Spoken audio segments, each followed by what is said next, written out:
सबको जय यीशु। जीवन संदेश के इस भाग में आपका स्वागत है।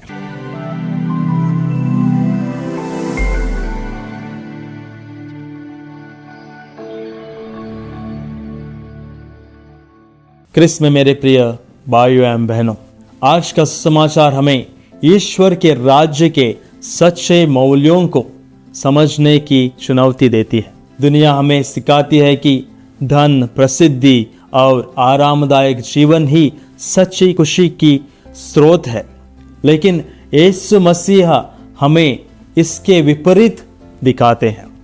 वे कहते हैं, धन्य है वे जो गरीब है, जो भूखे हैं, जो रोते हैं, क्योंकि ईश्वर का राज्य उनका है।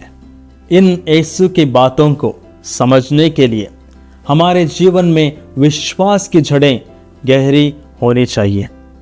इसलिए आज का पहला पाठ यिर्मयाह ग्रंथ से लिया गया है और ये पाठ हमें सिखाता है कि जो व्यक्ति ईश्वर पर भरोसा रखता है वह हरे भरे वृक्ष के समान होते हैं, जिसकी जड़ें जल के स्रोत से जुड़ी होती है। कठिनाइयां आएंगी लेकिन उसकी हरी पत्तियां कभी नहीं सूखेंगी और वह फल देता रहेगा। जब हम अपने जीवन को केवल सांसारिक सुख सुविधाओं पर निर्भर रखते हैं तो हम सूखी झाड़ियों की तरह हो जाते हैं जो कठिनाइयों में जल जाती है। प्रिय भाइयों एवं बहनों, हम पुनरुत्थान की आशा में जीवन जीते हैं और वही हमारा क्रिस्तियों का सच्ची खुशी है। इसलिए आज के दूसरे पाठ में संत पौलुस कुरिन्थियों को लिखते हुए हमें याद दिलाते हैं कि यदि यीशु मृतकों में से नहीं जी उठे तो हमारा विश्वास व्यर्थ है। लेकिन संत पौलुस हमें बताते हैं कि यीशु पहले फल के रूप में पुनर्जीवित हुए और इसलिए हम भी एक दिन अनंत जीवन में सहभागी होंगे। यह आशा हमें कठिनाइयों में भी दृढ़ बनाए रखती है। प्रभु यीशु के जीवन और उनका शिक्षा हमारे जीवन के सच्ची खुशी का स्रोत है। आज का समाचार जो यीशु का पर्वत प्रवचन से लिया गया है, जो लूकस के समाचार से लिया गया है, वो हमें यह सोचने पर मजबूर करता है कि हम अपने जीवन में किसे प्राथमिकता दे रहे हैं।